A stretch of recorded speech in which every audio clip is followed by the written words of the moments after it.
welcome to another episode of Trew Review. We are back. I know we've been gone for a while. So today we're going to be reviewing Bastille Day featuring Idris, Elba and Richard Madden. Directed by James Watkins, who also did The Woman in Black. Oh. So, Bastille Day. It was literally like a 2-hour audition for James Bond. And might I just say, I don't think he will be cast as James Bond. No, he won't. He has zero finesse. He's very big. It was a shame. When we watched the movie, me and Precious were like, okay, this is it. Everyone's going to see he could be James Bond. He can do it.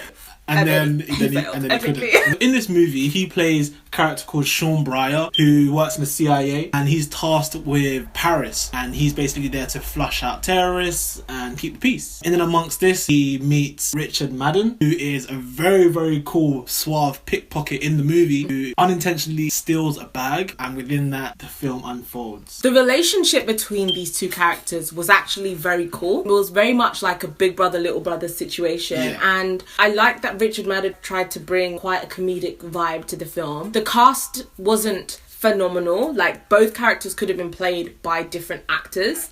Would that have made the film any better? No. It probably would have just made the film more expensive, so it's probably a good choice going with these actors. And it's interesting you say, the chemistry they had, it was very genuine on screen. I'm going to attribute that down to Mr. Elba. He's very natural on screen. He's very natural. You don't feel like he's acting, which is quite cool.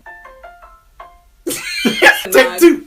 One of the main things I want to speak about is the plot of the movie. The pace was handled really, really well. Like, with a movie like this, it can zoom through a lot of things quite quickly, and a lot of things can just be happening, and then before you know it, it's the credits. This movie did a good job of keeping its pace while fleshing out its characters. So you really got to understand why Richard Madden, who plays Michael Mason in the movie, is the way he is, and how he's gotten to the point where he's at, being a pickpocket, living in France. Another thing that I really loved about this film, which I did mention before, was the realism of it. A lot of the action scenes, what we got was realistic action. It wasn't like all of a sudden both characters were like, super CIA trained and could do everything correctly, which you get in a lot of films. Like, someone starts dodging bullets, gets in a car, can like do all these stunts and tricks with the car. This film made it seem like they were actually just two people who had been thrown into a world which they were really not prepared for. Very early on in the movie, me and Precious were talking about it, where, not to give too much away, but there's a rooftop scene and they're running on the roof. There was a lot of tripping, a lot of like bashing about. It was very rough. Wait, bashing about? Pause.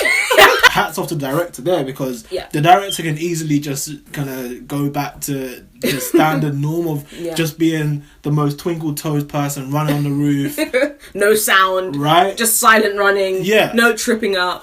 Not looking over the edge because you're going to fall off and, bust your head on the roadside. Exactly. The way they were running on the roof is the way I would run on the roof. Yeah. Although I wouldn't run on the roof, I'd be like, F that. Yeah, I'd take the stairs. There's nowhere to go. Okay, I'm going to jail.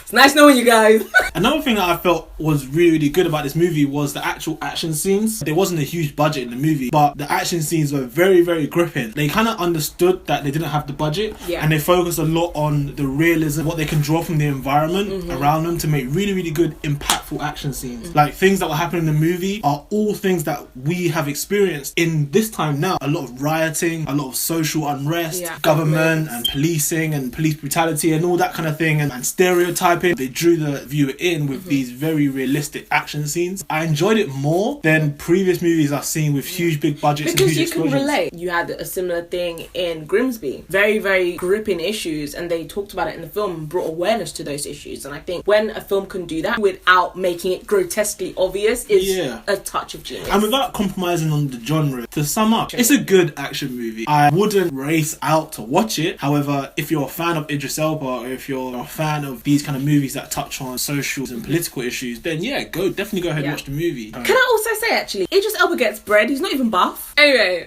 guys, great. I'm gonna give this movie a C. It was satisfactory. I enjoyed myself. I wasn't, blown away. I'm gonna give this film a 6.5. I think it was enjoyable. I also am quite a fan of Idris Elba. I love his acting. Don't forget, guys, as always, be superstars and like our videos, share it, subscribe to our channel, and we'll catch you in the next one, guys. Yeah.